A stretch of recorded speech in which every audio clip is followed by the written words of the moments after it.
ಇರುವಂಥ ಶೋಭಾ ಕರಂದ್ಲಾಜೇಕರ್ ಅವರೇ, ತಮ್ಮದೇ ಕ್ಷೇತ್ರದಲ್ಲಿ ಛಾಪನ್ನ ಮೂಡಿಸಿ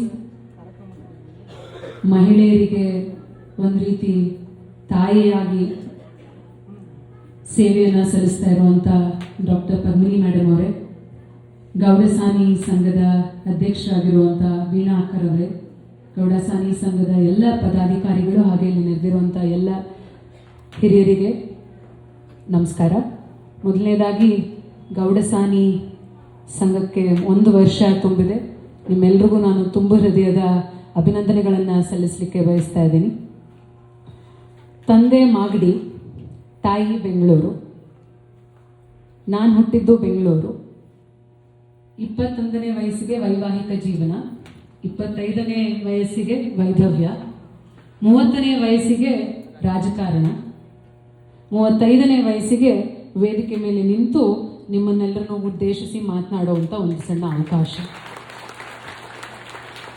ಬಹುಶಃ ನಾನು ಯಾಕೆ ನನ್ನ ತಂದೆ ಮಾಗಡಿ ಮೂಲ, ತಾಯಿ ಬೆಂಗಳೂರು ಮೂಲ ಅಂತ ಹೇಳಿದೆ ಅಂದರೆ, ಜೀವನದಲ್ಲಿ ಏನೆಲ್ಲ ಕಷ್ಟ ಬಂದರೂ ಕೂಡ ಗಟ್ಟಿಯಾಗಿ ನಿಲ್ಲಬಹುದು ಅಂತ ಅನ್ನೋದಕ್ಕೆ ತಂದೆ ತಾಯಿ ಅಂದರು ಎಷ್ಟು ಕಾರಣ ಇರ್ತಾರೋ, ಅವರ ಮೈಯಲ್ಲಿ ಹರಿತಾ ಇರೋ ರಕ್ತನೂ ಕೂಡ ಅಷ್ಟೇ ಕಾರಣ. ನಾನು ಎಷ್ಟೇ ಆದರೂ ಮಾಗಡಿ ಮೂಲದ ಹೆಣ್ಮಗಳು, ಕೆಂಪೇಗೌಡರು ಊರಿನ ಹೆಣ್ಮಗಳು, ಹಾಗೆ ಬೆಂಗಳೂರನ್ನ ಕಟ್ಟಿರೋಂಥ ಕೆಂಪೇಗೌಡರವರ ರಕ್ತದ ಒಂದು ಸಮುದಾಯದಲ್ಲಿ ಬಂದಿರುವಂಥ ಹೆಣ್ಮಗಳು. ಆ ಗಟ್ಟಿತನ ನನಗಿದೆ ಅಂತ ಹೇಳಲಿಕ್ಕೆ ನಾನು ನಿಮಗೆ ಅದೊಂದು ಸಣ್ಣದು ಉದಾಹರಣೆ ಹೇಳಿದೆ.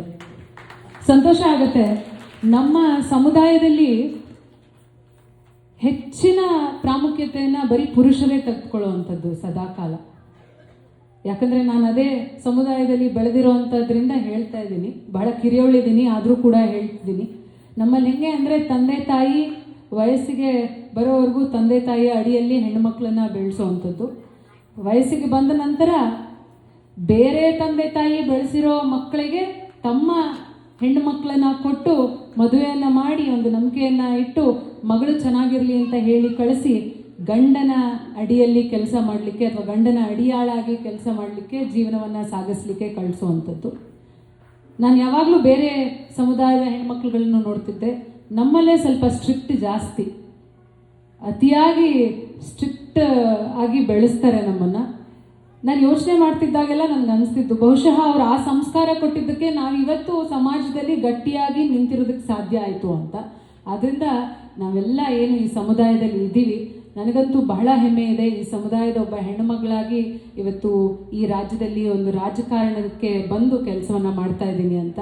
ನನ್ನನ್ನು ಆಹ್ವಾನಿಸಲಿಕ್ಕೆ ಗೌಡಸಾನಿ ಸಂಘದವರು ಬಂದಾಗ ನನಗೆ ಬಹಳ ಇಷ್ಟ ಆಗಿದ್ದು ಏನು ಅಂತಂದರೆ, ಅವರ ಏನು ಗಟ್ಟಿತನದ ಗೌರವಾನ್ವಿತೆ ಅಂತ ಹೇಳಿ ಒಂದು ಸಬ್ ಟೈಟಲ್ ಇಟ್ಟಿದ್ರು. ಎಷ್ಟು ಅದ್ಭುತವಾದಂಥ ಮಾತುಗಳನ್ನು ಜೋಡಿಸಿ ಒಂದು ಸಂಘವನ್ನು ಕಟ್ಟಿದ್ದೀರಿ. ಬಹಳ ಸಂತೋಷ ಆಗುತ್ತೆ ನನಗೆ.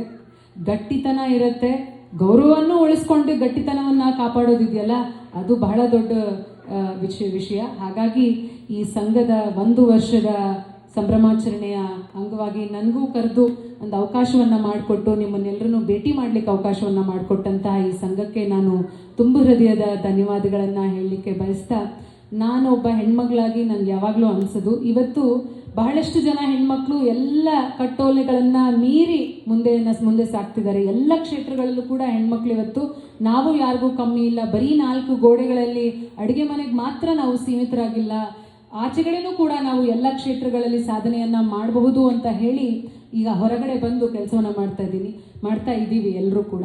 ಆದರೆ ಒಂದು ನನಗೆ ಎಲ್ಲೋ ಅನಿಸೋದು ಅಂದರೆ, ನಮ್ಮ ಸಮುದಾಯದಲ್ಲಿ ಬಹಳಷ್ಟು ಪುರುಷರು ಏನು ಮಾಡ್ತಾರೆ, ಫ್ಯಾಮಿಲಿ ಬಿಸ್ನೆಸ್ ಅಂತ ಹೇಳಿ ಹೆಂಡತಿಯ ಹೆಸರಿನಲ್ಲಿ ಬಿಸ್ನೆಸ್ಸನ್ನು ಮಾಡ್ತಾರೆ. ಯಾಕೆ ಅಂದರೆ ಟ್ಯಾಕ್ಸ್ ಎಕ್ಸೆಂಪ್ಷನ್ ಸಿಗುತ್ತೆ ಅಂತ ಮಾಡ್ತಾರೆ. ಎಷ್ಟೋ ಜನ ಹೆಣ್ಮಕ್ಳಿಗೆ ಏನು ಬಿಸ್ನೆಸ್ ಇರುತ್ತೆ ಅಂತ ಗೊತ್ತಿಲ್ಲ, ಬಟ್ ಚೇರ್ಮನ್ ಅಂತ ಇರ್ತಾರೆ. ನಾನು ಅದಕ್ಕೆ ಎಲ್ಲದ ಕಡೆನೂ ಹೇಳ್ತೀನಿ ನಾನು, please just don't be sleeping partners in business, B active partners ಅಂತ. ಸೊ ನೀವು ಕೂಡ ಹೋಗಿ ನಿಮ್ಮ ಏನು ಜವಾಬ್ದಾರಿಯನ್ನು ಕೊಟ್ಟಿದ್ದಾರೆ, ದಯಮಾಡಿ ನಿಮ್ಮ ಜವಾಬ್ದಾರಿಯನ್ನು ಅರಿತು ಕೆಲಸವನ್ನು ಮಾಡಲಿಕ್ಕೆ ಪ್ರಯತ್ನ ಮಾಡಿ. ನಿಮಗೂ ಕೂಡ ಉತ್ತಮವಾದಂಥ ಸಪೋರ್ಟ್ ಖಂಡಿತವಾಗ್ಲೂ ಎಲ್ಲ ಕಡೆಯಿಂದನೂ ಸಿಗುತ್ತೆ. ಧ್ವನಿ ಇಲ್ಲದ ಹೆಣ್ಣು ಮಕ್ಕಳಿಗೆ ನೀವು ಕೂಡ ಸಹಾಯ ಮಾಡಿ ಅಂತ ಕೇಳ್ಕೊಳ್ತಾ, ನನಗೆ ಇನ್ನೊಂದು ವಿಶೇಷವಾಗಿ ಸಂತೋಷ ಆಗಿದ್ದು ಅಂದರೆ, ಇಡೀ ಜೀವನ ನಿಮ್ಮ ಮಕ್ಕಳನ್ನ ವೇದಿಕೆ ಮೇಲೆ ತಯಾರು ಮಾಡಿ ವೇದಿಕೆ ಮೇಲೆ ಹತ್ತಿಸ್ತಾ ಇರ್ತೀರಿ. ಇವತ್ತು ನಿಮಗೆ ವೇದಿಕೆ ಮೇಲೆ ಹತ್ತಿ ಎಲ್ಲ ಕೂಡ ನಿಮ್ಮ ಕಲೆಯನ್ನ ಪ್ರದರ್ಶನ ಮಾಡುವಂತ ಅವಕಾಶ ಸಿಕ್ಕಿದೆ. ಈ ಅವಕಾಶವನ್ನ ಮಾಡಿಕೊಟ್ಟಿರುವಂತ ಗೌಡು ಸಾನಿ ಸಂಘಕ್ಕೆ ನಾನು ತುಂಬ ಹೃದಯದ ಒಬ್ಬ ಹೆಣ್ಣುಮಗಳಾಗಿ, ಸಮುದಾಯದ ಹೆಣ್ಮಗಳಾಗಿ ಕೃತಜ್ಞತೆಗಳನ್ನ, ಅಭಿನಂದನೆಗಳನ್ನ ಸಲ್ಲಿಸಲಿಕ್ಕೆ ಬಯಸ್ತೀನಿ. ಬಹಳ ಅದ್ಭುತವಾಗಿ ಹಾಡುಗಳನ್ನ ಹಾಡಿದ್ರು. ಹಾಗೆ ನೃತ್ಯ ಮಾಡಲಿಕ್ಕೂ ಕೂಡ ಎಲ್ಲರೂ ತಯಾರಾಗಿ ಕೂತ್ಕೊಂಡಿದ್ದಾರೆ. ನಿಮ್ಮೆಲ್ರಿಗೂ ಕೂಡ ಶುಭ ಆಗಲಿ ಅಂತ ಕೇಳ್ಕೊಳ್ತಾ, ನನ್ನನ್ನು ಕರೆದು ನಿಮ್ಮ ಜೊತೆ ಮಾತಾಡಲಿಕ್ಕೆ ಒಂದು ಅವಕಾಶ ಮಾಡಿಕೊಟ್ಟಂತಹ ಎಲ್ರಿಗೂ ಕೂಡ ತುಂಬ ಹೃದಯದ ಧನ್ಯವಾದಗಳನ್ನ ಹೇಳ್ತಾ ನನ್ನ ಮಾತು ಮುಗಿಸ್ತಿದ್ದೀನಿ. ನಮಸ್ಕಾರ.